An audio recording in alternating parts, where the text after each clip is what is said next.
Olá, irmãos, a paz do Senhor Jesus Cristo. Quem vos fala aqui é o pastor Edson Ramos. E mais uma vez estaremos fazendo um dos nossos vídeos de ministração e reflexão da palavra do Senhor. Eu amo a palavra do Senhor. A palavra de Deus é vida, a palavra de Deus é bênção para a glória do Senhor Jesus Cristo.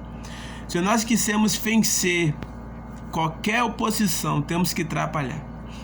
Você quer vencer qualquer oposição na sua vida? Trabalhe, porque Deus te dará a vitória. Eu louvo a Deus pela oportunidade de estarmos aqui, aproveitando esse meu tempo de folga. Hoje é minha folga do meu trabalho. Eu trabalho um dia sim e um dia não.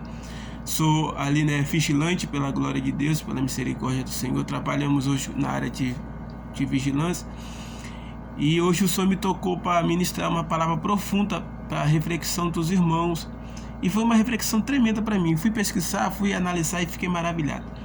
Como de costume eu tenho a fazer, eu sempre começo orando, Mas antes de nós orarmos, eu quero pedir para que o irmão se inscreva no nosso canal, deixe ali o seu like, deixe alguns comentários, E eu sempre estou trazendo curiosidades, O cristão, ele precisa conhecer um pouco de arqueologia. Nós não conhecemos a nossa história e nós não conhecemos a arqueologia. E muitos dos estudos que eu trago aqui hoje é dentro da arqueologia. Nós temos duas grandes pessoas famosas aí que ensinam muito bem, que é o doutor Rodrigo Silva e a doutora Eliane, São dois arqueólogos de mãos cheias. Eu também faço parte ali do seminário www.israelnovaaliança.com.br. Também ali eu tiro muitos estudos sobre arqueologia, história, cultura, tradição, mitos e verdades da Bíblia. E é um site muito bom para quem quer conhecer um pouco sobre a nação de Israel e sobre os fatos bíblicos da palavra do Senhor. Então deixe aí o nosso like, se você tiver alguma dúvida, deixe o seu comentário. Já de antemão eu falo aos irmãos que aqui não há nenhum herege, não há nenhuma heresia naquilo que eu prego, naquilo que eu ministro. São comprovados pela arqueologia e pela história judaica. Também temos o livro do Talmud, temos o livro da História dos Hebreus. Eu tenho uma apostila de 700 páginas que é a Constituição de Israel. Então há muitos livros, Eu na minha livraria particular tenho 430 livros. 430 livros. Então a gente lê muito, a gente estuda muito para trazer um conteúdo abençoado para o povo de Deus. Então, se há alguma dúvida, deixa aí o seu comentário. Nós vamos estar indicando alguns livros. Eu, nos próximos vídeos, vou estar mostrando os livros que eu tenho. E estude conosco. Eu estudo muito ali com o doutor Rodrigo Silva, gosto demais dele, arqueólogo. Tem também a arqueóloga Eliane também. Tem o livro História dos Hebreus, tem o dicionário Vini também, que é muito bom. São os livros que eu te aconselho também. Tem um livro muito bom também chamado Espada Acordante, Tem o livro de Mude. Há muitos livros da CPAT bom também, As Catadambas de Roma, O Coliseu. Nossa, que livros tremendos, Livros de história, livros de arqueologia, de estudo bíblico mesmo. Você que ama a palavra de Deus, procure esses livros, procure estudar Espada Cortante 1, Espada Cortante 2. Doutor Orlando Bosch, grande escritor. Também, irmão, nós temos também a enciclopédia de Charles Vine, Spurgeon, Wycliffe. Nossa, são livros extraordinários. Então, vamos orar ao Senhor, amém? Para darmos início à nossa reflexão. Senhor Jesus Cristo, estamos aqui em Tua presença. Eu te peço que o Senhor abra nossa mente, nosso coração, nos dá entendimento e sabedoria para ministrarmos Tua palavra, em nome de Jesus, amém. Eu quero falar hoje sobre as curiosidades do mundo bíblico. Eu quero falar sobre uma curiosidade que me chamou muita atenção esses dias, sobre Faraó. Eu estava estudando e analisando sobre o Faraó da época de Moisés e descobri uns fatos muito importantes sobre a história dele.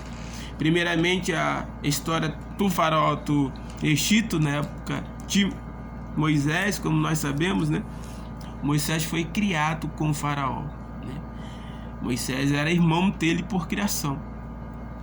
E aí teve aquele incidente em Êxodo capítulo 2 e capítulo 3, Moisés se encontra fugindo porque ele havia assassinado um egípcio e ele teve que fugir para a terra de Midian.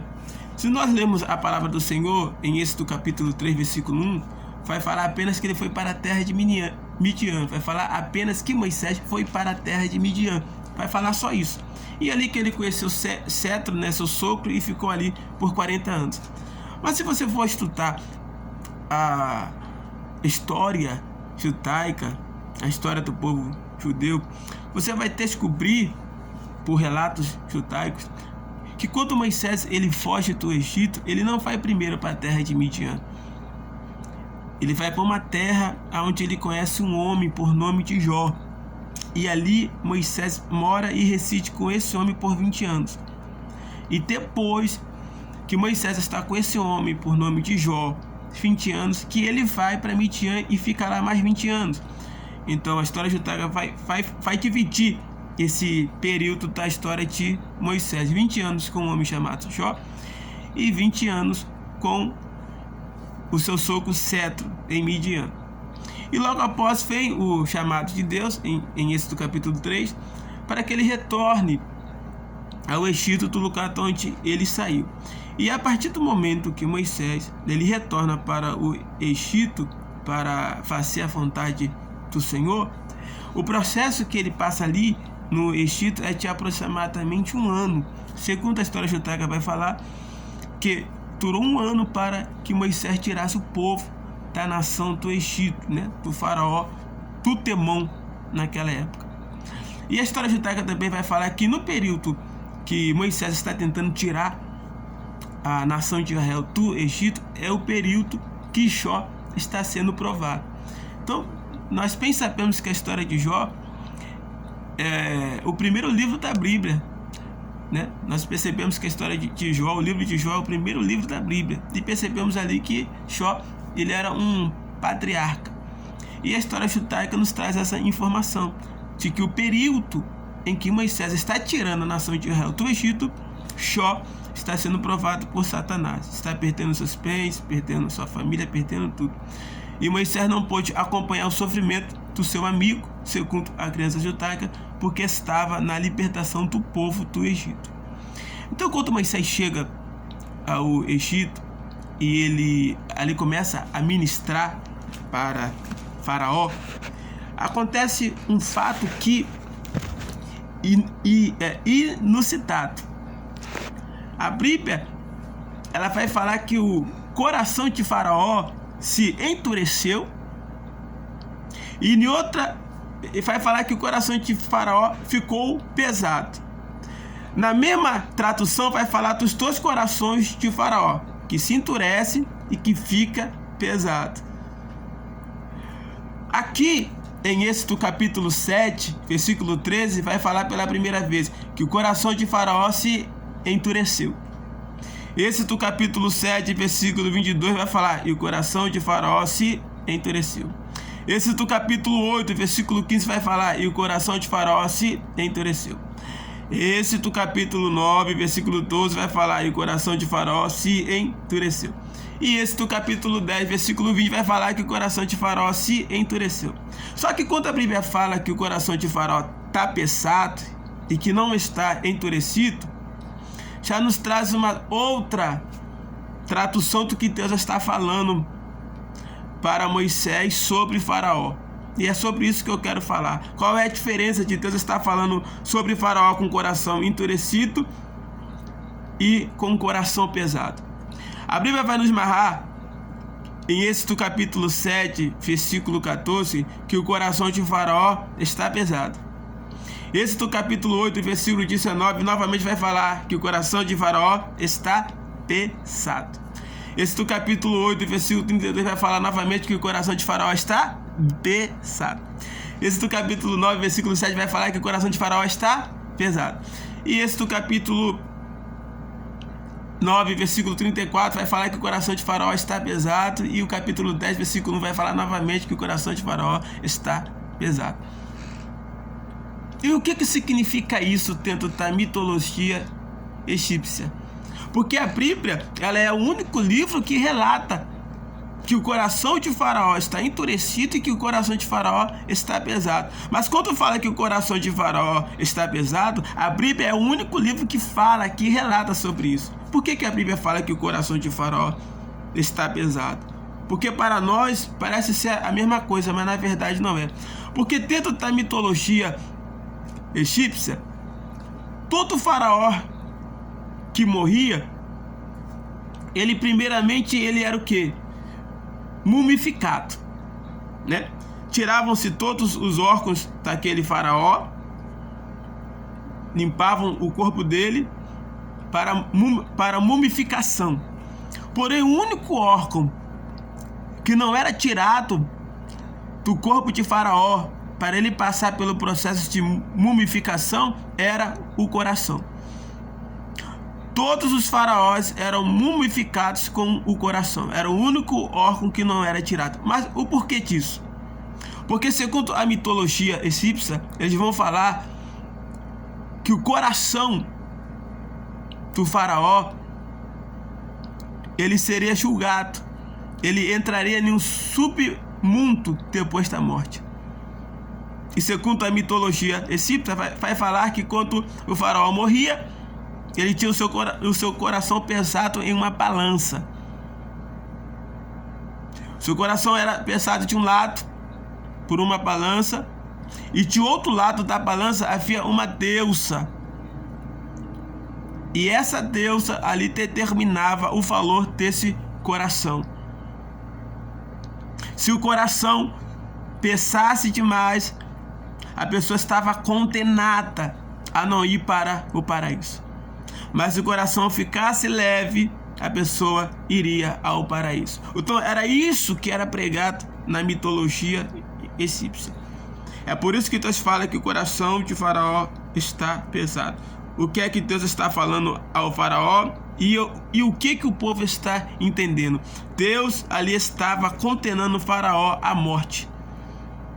Deus ali estava condenando o Faraó morrer sem a salvação. Quando a Bíblia fala que o coração de Faraó está pesado, Deus ali já está julgando o Faraó. Deus ali já está falando: olha, não há salvação para ti. Não há salvação para ti. Tu não serás salvo. Então, quando Deus menciona na Bíblia, falando que o coração de Faraó está pesado, Deus está falando: olha, Faraó, tu está condenado. Tu não tem parte comigo. E ali nós vemos que quando a nação de Israel ela sai do Egito, eles saem em aproximadamente 3 milhões de pessoas. Sabemos que esses 3 milhões não é totalmente a nação de Israel em si, mas uma parte do povo egípcio que se unificou a Israel saindo da terra, porque eles sabiam que o Egito, a terra e o faraó estavam condenados por Deus. Foi por isso que Moisés falou intensivamente que o coração de Faraó estava pesado, ou seja, não haveria salvação para ele. Ele já estava condenado à morte. Então, quando a nação de Israel foge e atravessa o Mar Vermelho, vai acontecer um fato muito ilucitário. Faraó vai atrás, e a história diz que Faraó ele morre quando as águas do Mar Vermelho se fecham. Ele morre, né? O corpo dele se explode no mar e ele morre. Mas se você for olhar os registros dos egípcios, você não vai achar a história do Mar Vermelho nem de Faraó morrendo nele. Sabe por quê? Porque os egípcios naquela época eles ocultavam todo o fracasso, toda a derrota que eles sofriam. Se você for na pirâmide do Egito hoje, você só vai ver lá contos de heroísmo, vitórias, conquistas dos faraós. Mas nunca você vai ver nas paredes da pirâmide ou no muro que ali existe um conto de derrota.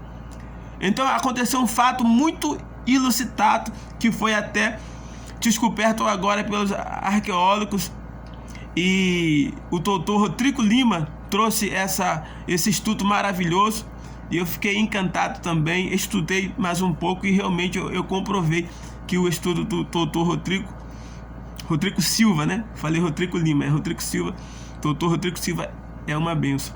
E realmente o fato é real. Enquanto Faraó morreu, o povo quis ocultar a história da vitória de Israel saindo do Egito. O que foi que eles fizeram? Eles colocaram um outro corpo no lugar do faraó que havia morrido. Os arqueólogos, os historiadores, pesquisando sobre as pirâmides, sobre os faraós, porque cada pirâmide representa uma família de faraó, no período de que aconteceu a passagem do Mar Vermelho, coincide-se com um faraó que foi achado mumificado. Ele tem aproximadamente um jovem faraó. E os arqueólogos e os historiadores começaram a pensar que a história do Mar Vermelho fosse mentira, porque havia um corpo ali. Havia uma comprovação de um corpo ali.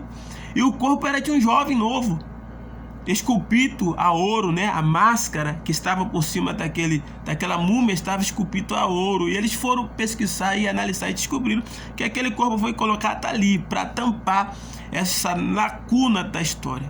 Os egípcios não queriam que ninguém soubesse desse fracasso, dessa derrota durante a história do Egito. E foi colocado aquele corpo ali, foi feita aquela mumificação com outro cadáver, que não era o verdadeiro faraó, porque ele morreu no Egito, né?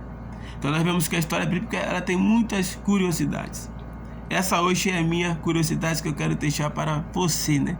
Deus condena Faraó em fita e mesmo assim ele não se arrepende. Que Deus em Cristo vos abençoe, deixe aí o seu like, nos acompanhe. Eu sempre vou estar trazendo curiosidade bíblica, passeado em estudo, palestra, que nós temos aí estudado, que ministramos no decorrer desses anos, sermões que temos quartado, estamos aí cravando no canal, colocando aí para que Deus toque, alcance vidas através do poder da sua palavra. Seja abençoado em nome de Jesus Cristo. Aqui quem vos fala é o pastor Edson Ramos. Em nome de Jesus Cristo, seja uma bênção para a glória de Deus. Amém?